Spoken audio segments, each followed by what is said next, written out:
Muy buenos días, que Dios bendiga sus vidas y que podamos sentir la presencia de Dios en todo lo que hagamos. El devocional para hoy titula El pacto del adorador, basado en Job capítulo 31, versículo 1 al 23.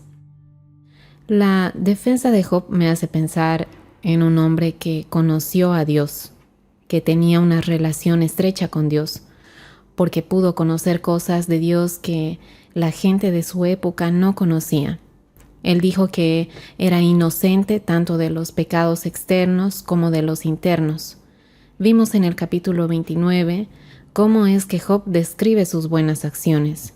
Ahora en el capítulo 31, Job hace una lista de los pecados que no ha cometido, ni en su corazón, desde el versículo 1 al 12, ni en contra de sus vecinos, desde el 13 al 23, ni contra Dios, desde el 24 al 34.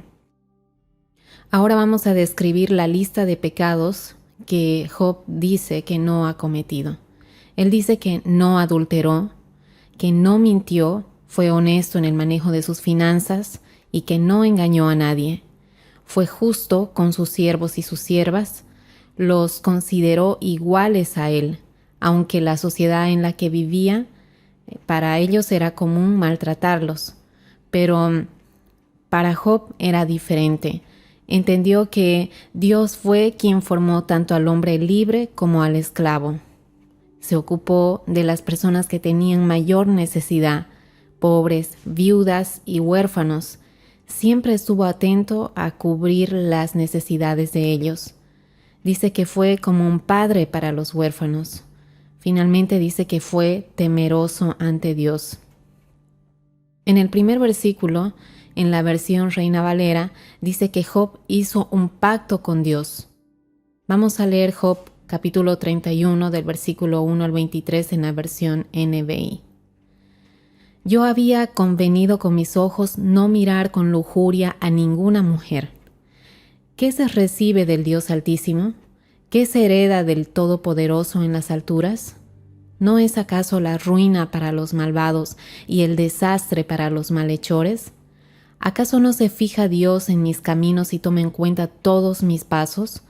Si he andado en malos pasos, o mis pies han corrido tras la mentira, que Dios me pese en una balanza justa, y así sabrá que soy inocente. Si mis pies se han apartado del camino, o mi corazón se ha dejado llevar por mis ojos, o mis manos se han llenado de ignominia. Que se coman otros lo que yo he sembrado, y que sean destruidas mis cosechas.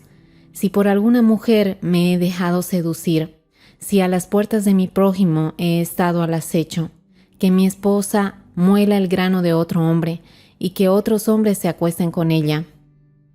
Eso habría sido una infamia, un pecado que tendría que ser juzgado. Habría sido un incendio destructor, habría arrancado mi cosecha de raíz. Si me negué a hacerles justicia a mis siervos y a mis siervas cuando tuvieron queja contra mí, ¿qué haré cuando Dios me llame a cuentas? ¿Qué responderé cuando me haga comparecer? El mismo Dios que me formó en el vientre fue el que los formó también a ellos. Nos dio forma en el seno materno.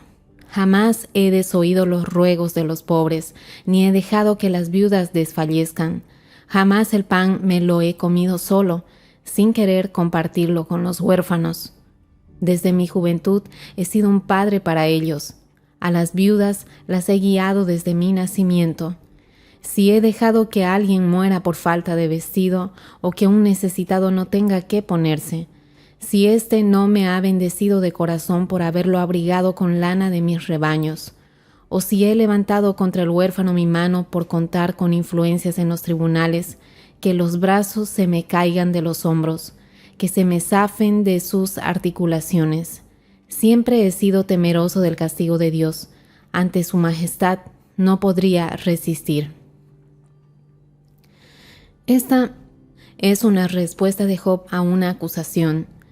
Él no dijo todas estas cosas que se registran aquí por jactancia, solo respondía a las acusaciones de sus amigos. En estos versículos encontramos a un Job que entendía la naturaleza espiritual de los mandamientos de Dios. Él entendía que el pecado iniciaba en el corazón. Entendía que los mandamientos de Dios debían alcanzar los pensamientos e intenciones del corazón. El versículo 1 dice que Job no solo había evitado cometer un pecado grave como el adulterio, es decir, llegar a la acción, a los hechos, sino dice que ni siquiera había dado el primer paso hacia ese pecado al mirar a una mujer con un deseo lujurioso, que era una costumbre muy conocida de los dueños de muchos siervos como Job. Él hizo un pacto con sus ojos para no fallar a Dios. Nosotros sabemos por lo que Jesús nos enseña en el Nuevo Testamento, que el pecado radica en las intenciones interiores del corazón, no únicamente en el acto externo. Job no tenía escrito el Nuevo Testamento. ¿Cómo es que este hombre entendía todo esto? En los versículos 5 al 8, nuevamente hace referencia a que el pecado es algo que ocurre primero en el corazón. Habla de la balanza y a la pérdida de sus cosechas como castigo por su deshonestidad. Esto tendría que tener su origen en la falsedad y el engaño que tiene que iniciar en la mente para llegar a la corrupción en los negocios o transacciones comerciales. Ahora, considerando que la historia de Job se desarrolla en un tiempo muy antiguo, en el tiempo de los patriarcas, Abraham, Isaac, Jacob, y que aún la ley no había sido dada. Sin embargo, Job sabía que en el corazón es donde inicia el pecado, algo que el pueblo de Israel olvidó aún teniendo la ley. 1400 años después, Jesús viene a la tierra a mostrarnos que todo radica en el corazón, que el pecado no inicia en la práctica de él, sino que inicia en la mente y en el corazón. ¿Cómo es que Job había logrado entender esto que Jesús vino a establecer 1000 años después?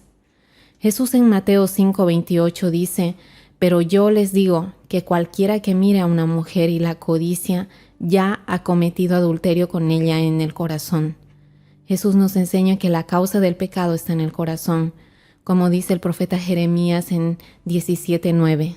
«Engañoso es el corazón más que todas las cosas y perverso. ¿Quién lo conocerá?». ¿Cómo se puede tratar una enfermedad correctamente? Buscando la causa de la enfermedad. Si no se encuentra la causa, es muy difícil tratar esta enfermedad.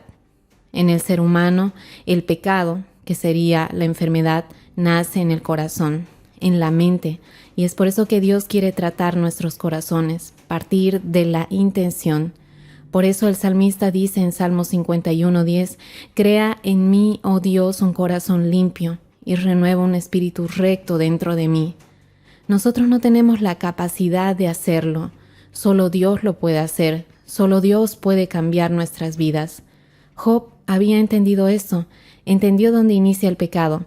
Es por eso que hizo un pacto para no caer en esto. Si Dios no trata nuestra mente, no vamos a poder cambiar, aunque nos esforcemos. El único camino que nos lleva al Padre es Jesús, y por medio de Él somos limpios. El sacrificio en la cruz hizo posible que podamos ser limpios y tener acceso a Dios.